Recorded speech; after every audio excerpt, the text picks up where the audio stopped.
Dzurriyyat Nabi. Jadi Nabi ini di antara anak yang 7, anak Nabi ada 7, 3 laki 4 perempuan. Yang ngasih keturunan sama Nabi cuman 1, Siti Fatimah. Siti Fatimah ini yang punya keturunan. Anaknya Siti Fatimah ini 5, 3 laki 2 perempuan. 3 laki 2 perempuan. Hasan, Husain, Muhsin, Zainab dan Ummu Kulsum. Ummu Kulsum. Muhsin enggak punya anak. Siti Zainab makamnya di Mesir. Makamnya Siti Zainab. Ummu Kulsum ini makamnya di Madinah. Ummu Kulsum. Yang punya keturunan Hasan Husain. Sayyidina Hasan ini cucunya Nabi. Sayyidina Husain cucunya Nabi. Dari Husain anaknya banyak banget. Banyak. Cuman dibunuh-bunuhin. Emang begitu keluarga Nabi. Orang Yahudi itu pengen dihabisin biar enggak ada generasinya. Bunuh-bunuhin. Cucunya anaknya Imam Husain. Termasuk Imam Husain juga terbunuh di Karbala tanggal 10 Muharram. Mati.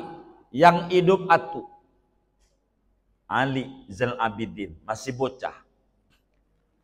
Diselamatin oleh encingnya Siti Zainab. Kata Zainab, Muawiyah, Yazid, janganlah ini bocah tentara. Bocah jangan diapa-apain. Maka yang lain mati. Maka anak cucu Sayyidina Husain sejagat raya ini miliaran itu dari Ali ini. Ali Zainal Abidin. Dari Ali, 1 doang. Husain, Ali. Ali Zainal Abidin. Makamnya di Madinah. Ali Zainal Abidin. Salatnya 1000 rakaat saban harinya, enggak kurang. Maka disebut Zainal Abidin. Bintangnya tukang ibadah. Kadang disebutnya As-Sajjad, orang yang tukang sholat. Ali Zainal Abidin. Imam Hasan, kakaknya Husain, yang tua Hasan, pun juga dibunuh. Anak-anak Hasan terbunuh juga. Hasan lebih banyak. Anaknya banyak. Ratusan. Karena bininya 22-an totalnya. Sayyidina Ali. Karena ini Sayyidina Hasan kayak Nabi. Jadi dari perut ke atas Hasan kayak Nabi. Dari perut ke bawah Husain. Kalau digabung Hasan Husain jadi kayak Nabi. Apel dibelah 2. Hasan jadi ganteng. Ampe abahnya rada puyeng dikit. Imam Ali. Karena nikah mulu. Hasan. Ampe orang kampung dibisikin. Kata orang kampung, Imam Ali. Orang kampung. Anakku tuh yang Hasan. Tukang kawin cerai. Lo kalau punya anak, lo jangan dikawinin ya sama Hasan. Jangan. Kata Sayyidina Ali. Itu kata orang kampung. Justru kalau masih ada saya anak perempuan, udah gede gua kawinin. Biar jadi anak cucu Nabi, mantu Nabi. Begitu. Begitu. Enggak mau. Maka anaknya banyak. Tapi dibunuh. Tuh keluarganya Rasulullah. Yang hidup dua. Yang hidup dua. Satu Hasan al-Musanna. Dua Zaid al-Ablaj. Zaid al-Ablaj. Dua ini cucunya Nabi sejagat raya. Kalau tidak dari Zaid bin Hasan, dari Hasan bin Hasan. Syekh Abdul Qadir Al-Jilani dari Hasan Al-Musanna. Raja Maroko dari Hasan. Begitu. Raja Yordan dari Hasan. Kebanyakan jadi pejabat, jadi penguasa. Dari Hasan dulu sebutannya Sayyid, dan dari Husain sebutannya Syarif. Syarif dulu. Belakangan dari Husain Habib, dari Hasan juga nyebutnya pada Habib. Begitu.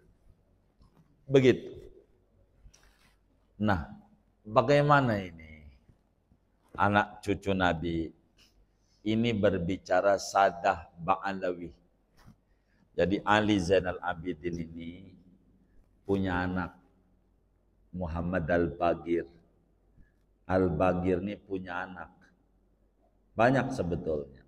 Ja'far Shadiq salah satunya. Ja'far Shadiq ini anaknya banyak. Ada Siti Aisyah, perempuan. Ada yang laki. Begitu, Ja'far Shadiq ini anaknya. Ada Musa Al-Kazim. Begitu. Ada Ali Al-Muraidi itu. Begitu.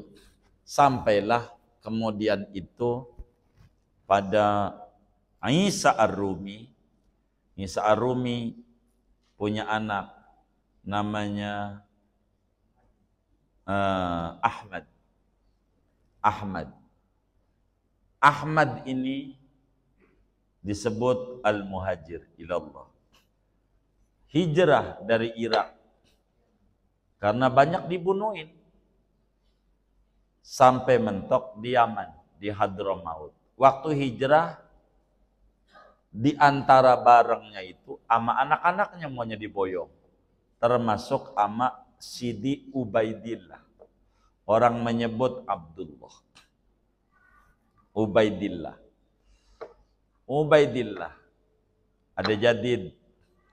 Ubaidillah inilah ngelahirin anak pertama laki. Bayi brojol. Di Yaman. Di Hadramaut. Dikasih nama Alwi. Alwi ini adalah cucu Ahmad bin Isa yang lahir di Hadramaut. Alwi. Jadi Alwi bin Ubaidillah bin Ahmad bin Isa bin Muhammad An-Nagib. Terus ke atas. Begitu. Alwi ini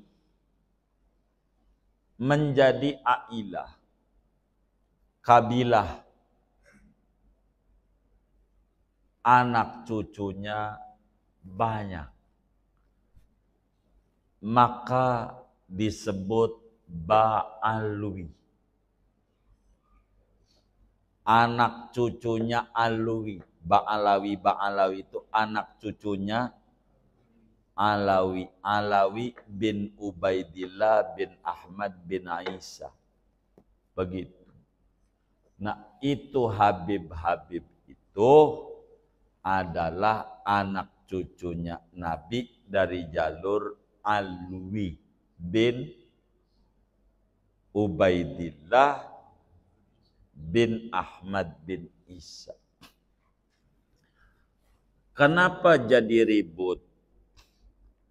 ini nampak ada yang mancing di air keruh. Ada satu buku namanya Syajaratul Mubarakah. Yang buku ini dinisbatkan kepada Imam Fakhruddin Ar-Razi, pengarang tafsir terbesar Mafatihul Ghaib, Syajaratul Mubarakah. Dinisbatkan kepada Imam Fakhruddin Ar-Razi, ulama besar mazhab Syafi'i, hebat. Namun kitab ini dicurigai oleh banyak ulama karena tidak ada data-data bahwa Fakhruddin Ar-Razi mengarang kitab itu. Dicurigai kitab ini oleh ulama. Artinya mencatut nama, dicurigai. Bukan karya beliau, tapi dituliskan pengarangnya beliau. Diragukan oleh ulama. Dalam kitab ini yang menjadi rujukan saudara Imad. Begitu. Di sana tidak disebutin Ubaidillah, anak daripada Ahmad bin Isa. Enggak ada Ubaidillah. Dianggap fiktif kesimpulannya. Padahal yang namanya sejarah enggak begitu. Orang tergantung mengenal sejarah. Itu tergantung sejauh mana mengenal sejarah. Ada orang sejarahnya dia tahu i'tisam musola. Emang di zaman itu. Lalu kemudian ada masjid. Salah itu. Ya kagak. Itu waktu itu. Harusnya begitu. Andai betul itu kitab Syajaratul Mubarakah karya Imam Fakhruddin Ar-Razi, andai betul, maka pengarang tidak memberikan komentar bahwa Ubaidillah bukan anaknya daripada Ahmad bin Isa. Enggak memberi komentar juga dia anaknya. Karena orang menulis sejarah sepanjang data yang dia dapat. Bila dia nggak tahu, nggak boleh lalu nulis. Namanya tidak ilmiah. Karena dia nggak tahu. Ini saja Syajaratul Mubarakah ada anak lagi namanya Ubaidillah. Biasa, contoh ada kiai. Ada kiai punya anak 7. Kiai. 7. Ini dari bini tua. Dari bini tua 7. 3 laki, 4 perempuan. Dari bini nomor 2, 1 perempuan. Dari bini nomor 3, 2 laki perempuan. Bini nomor 4, 2 perempuan. Dalam satu buku ditulis anak kiai ini 7 doang. Karena yang nulis ini ya dia taunya itu. Lalu kemudian muncul ini anak kiai. Saya belum dapat datanya waktu nulis. Begitu. Namanya Arif. Imam Fakhruddin Ar-Razi, kalau memang Syajaratul Mubarakah itu adalah karya beliau, itu bukan berarti menafikan tidak mengakui dalam catatan itu. Cuman data yang beliau dapat ya segitu. Yang dia tahu. Ubaidillah dia nggak tahu. Andai itu karya beliau. Karena nggak tahu maka nggak bakal tulis. Begitu. Enggak tulis. Begitu. Enggak tulis. Orang nih, Ustadz Zainuri aja tahu anak saya wafat doang. Siapa itu yang bilang? Saya kira wafat doang, siapa itu ya? Ada yang bilang. Saya pikir satu doang. Begitu. Karena yang dia lihat itu. Begitu. Ini saudara, kayak begitu. Lalu buku ini dijadikan referensi. Begitu. Buku ini. Maka sebuah karya tulis terjemah. Lalu kita menyimpulkan buku. Maka kalau bakal dikata ilmiah bila kita ada amanatul ilm. Ada pertanggungjawaban ilmu. Apa tuh pertanggungjawaban ilmu? Menurut hasil penelitian saya, dari yang saya temukan, maka Ubaidillah menurut kitab ini bukan anak. Karena tidak tercatat dalam kitab ini sebagai anak Ahmad bin Isa dalam buku Sajaratul Mubarakah. Begitu mestinya. Namun, bila ada data-data yang lain, ulama yang mengata, karena ini kitab ini tua, dan yang nulis orang mana? Begitu. Ada punya data bahwa Ubaidillah ini anaknya Ahmad bin Isa, maka saya terima itu. Itu namanya ilmiah.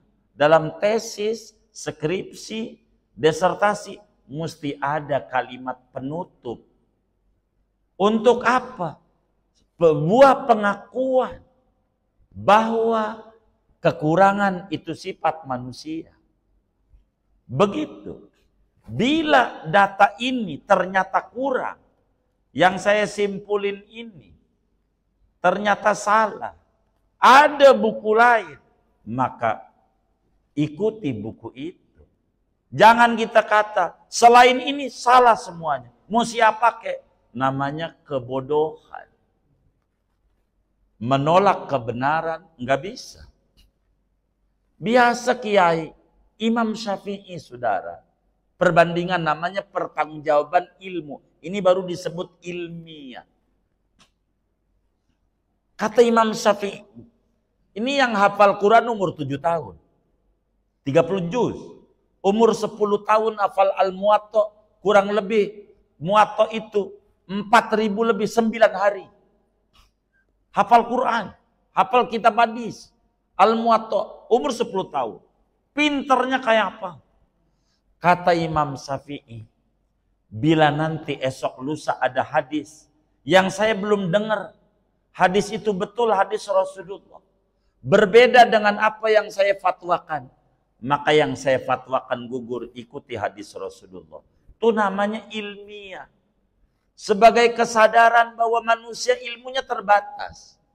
Jangan kita jadi manusia bilang pokoknya selain pendapat gua mau sedunia kek, salah semuanya. Yang benar gua.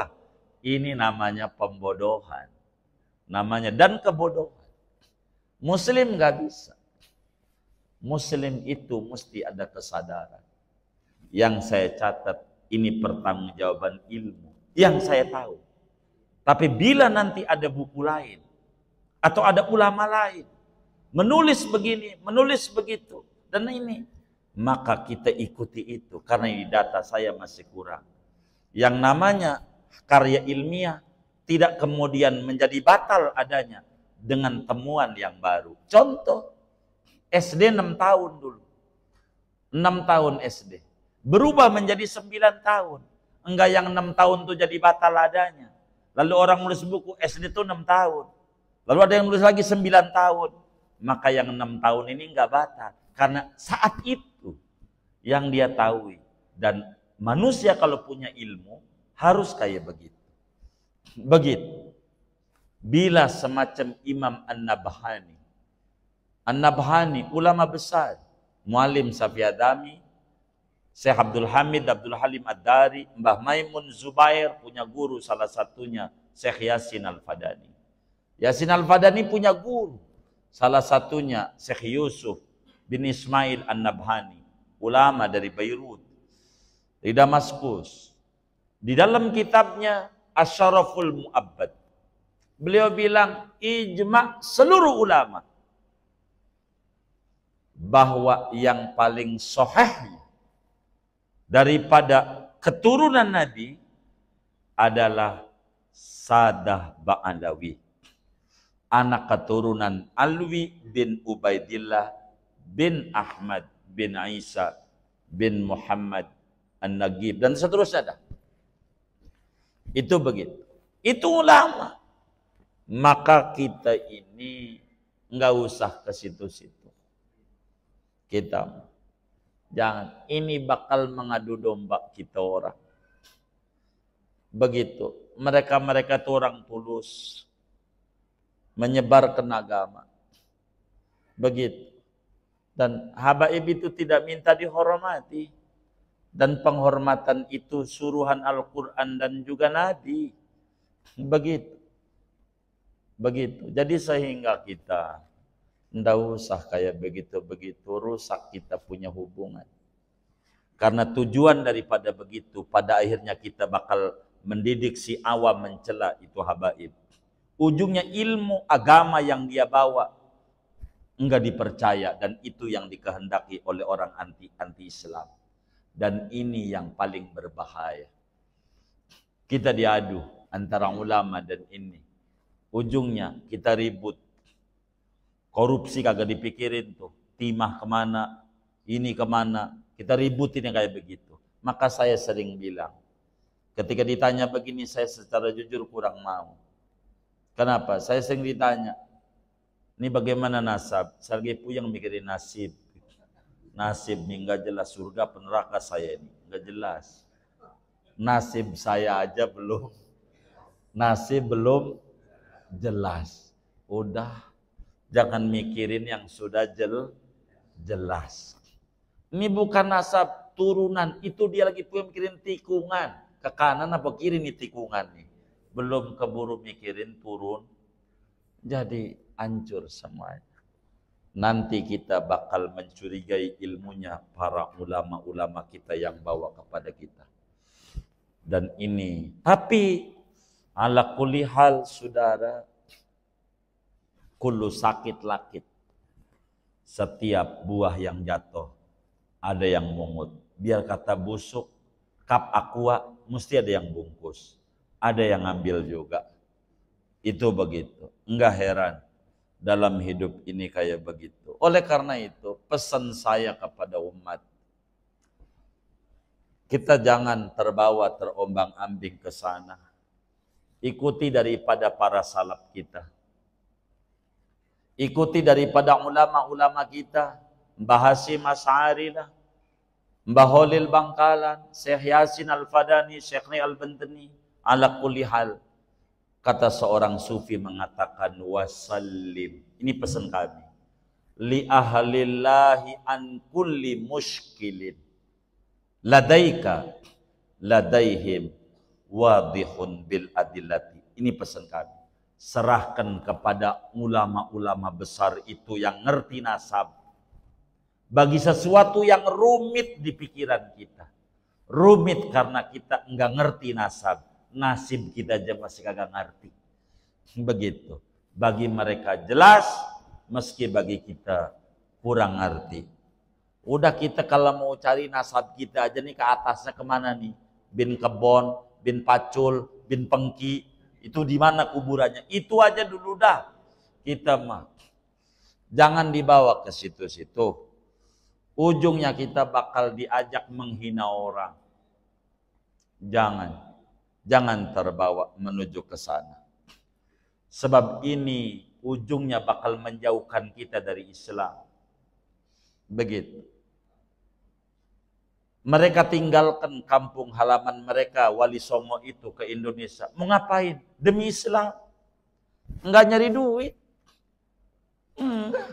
Wali-wali Songo itu anak keturunan Ba'alawi pada. Begitu. Habib-habib yang bawa ke Indonesia ini ditinggalin tanah airnya. bukan apa-apa, demi Islam. Itu emang begitu, tinggali. Bukan untuk keuntungan pribadi, bukan.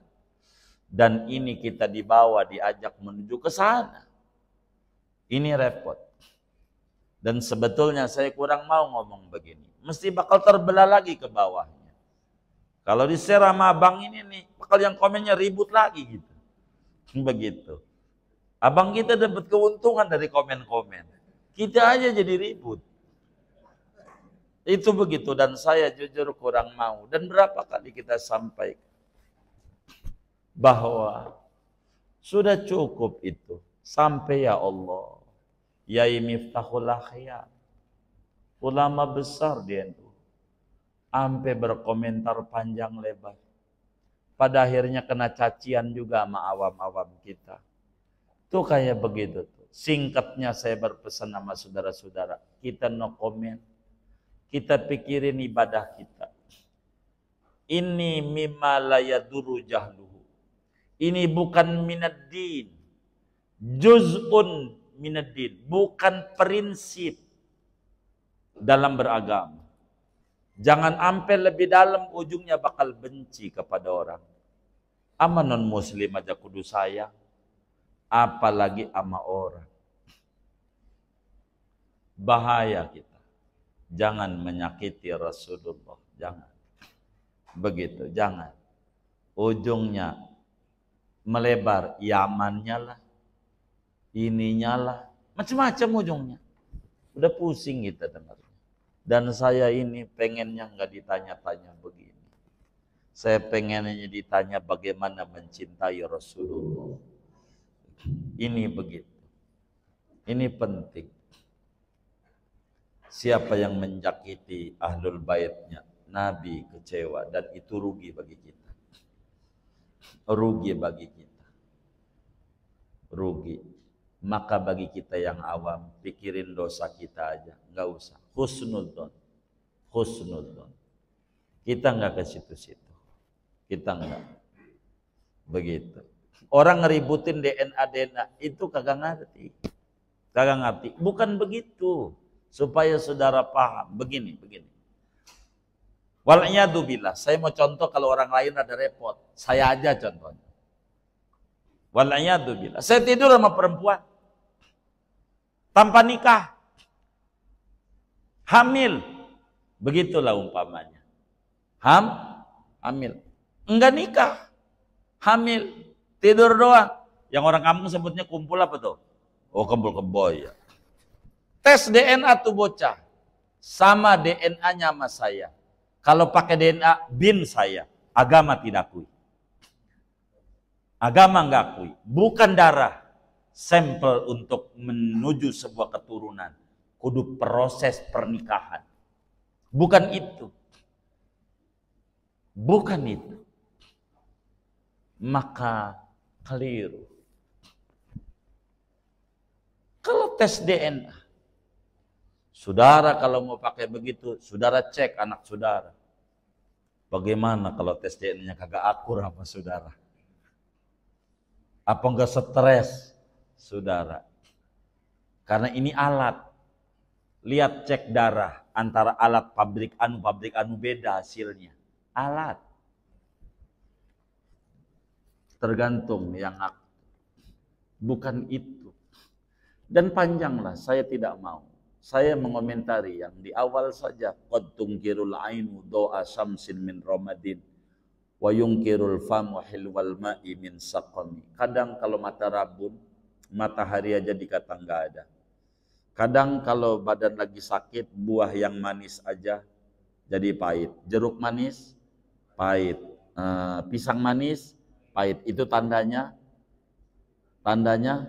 sakit. Bila para leluhur kita mengata bahwa Ba'alawi itu anak cucu daripada Rasulullah, kata kita kagak, itu yang sakit kita. Begitu. Jadi kita jangan ke situ dah, jangan kita. Bahaya. Belajar kita yang benar. Jangan sampai kita menjadi warga NU yang terombang-ambing ke sana kemari, ujungnya menghina ulama. Kita pikirin, dosa kita aja banyak. Bahaya. Menuduh bukan, kalau iya kita menuduh nggak benar itu. Begitu. Coba saudara, gara-gara anak saudara dari bini muda nggak dicatat di kakak, lalu nggak diakui dalam sebuah catatan orang. Nggak ada nih anak bin ini, pada anak dari bini muda biasanya kagak masuk tuh. Bener nggak? Begitu. Dalam sebuah catatan, lalu kagak diakui, kira-kira saudara marah nggak? Coba kalau sampai Nabi marah, bahaya, bahaya. Jangan. Dan ini kerugian buat kita, kerugian. Dan ini ala-ala Yahudi, nggak benar, mendidik pembodohan, nggak boleh. Tesis disebut tesis, karya ilmiah disebut karya ilmiah bila insaf, bila ditemukan data lain, maka data itu dipertimbangkan. Bukan selain data ini salah semuanya. Ini namanya enggak benar. Pokoknya yang benar gue doang, selain gue salah. Ini enggak insaf. Ulama madhab, kata Imam Syafi'i, yang benar madhabku, yang lain mungkin salah. Imam Abu Hanifah, yang benar madhabku, yang lain mungkin salah. Mungkin. Begitu. Jadi benar madhabku, tapi mungkin aja salah. Yang lain mungkin benar. Maka saling menghormati. Antar madhab aja udah rapi. Antar madhab. Menghormati. Maka kita kalau mau dipilah lagi, pribumi dan non pribumi, ujungnya berat. Begitu. Yang kayak begitu, kita ujungnya kayak begitu. Repot kita. Kita nggak mau ngomongin tari yang kayak begitu, suku segala macam. Tidak. Dan ini enggak rapi kalau kita begitu. Maka kita jangan terbawa dengan hal-hal yang tidak masuk pada skala prioritas. Serahkan kepada ahli ilmu yang berbicara begitu. Serahkan kepada ahli ilmu. Maka bagi kita bersama, kita berdoalah, mudah-mudahan semuanya menyadari karya ilmiah itu ada revisi. Ya moga-moga Ustaz Dimat juga merevisi, membaca buku-buku yang lain, sehingga revisi itu ada, manusiawi normal, sehingga tidak ada timbul keributan kayak begini. Mestinya pemerintah bertindak untuk meredam ini semuanya, tidak dibiarkan kayak begini, rusak pada sholat kita. Nanti kita nggak makmum sama si fulan, karena si fulan begini, nanti kita nggak berteman sama ini. Padahal Islam itu adalah agama yang paling enak mengenakan. Dan sekarang lagi diobok-obok, maka kita jangan ikut memperkeruh. Tapi kita orang majelis, kita harus berkata manis, takdim sama semuanya. Karena kita orang awam, sama ulama kudu hormat, dosa kita lebih banyak. Mereka andai ada dosa, mereka ngerti ilmu, cara tobatnya ngerti, diterimanya sama Allah lebih gampang. Kalau kita orang awam, ilmunya nggak ada, dah bahaya. Bahaya dan bahaya. Wis, kesimpulan akhir, wasallim li ahlillahi fi mulkil an kulli muskilin ladaika ladaihim wadir bil adillati. Serahin nama mereka wali-wali Allah yang kita rumit ini, mereka jelas, dan kita cukup sandaran kita mereka saja. Ini sajalah dari apa yang saya dapat sampaikan terkait nasab ini. Mudah-mudahan ala kulli hal ke depan semuanya menjadi bagus adanya. Wassallallahu wasallam ala Muhammad wa ala alihi wasahbihi ajma'in walhamdulillahirabbil alamin. Assalamualaikum warahmatullahi wabarakatuh.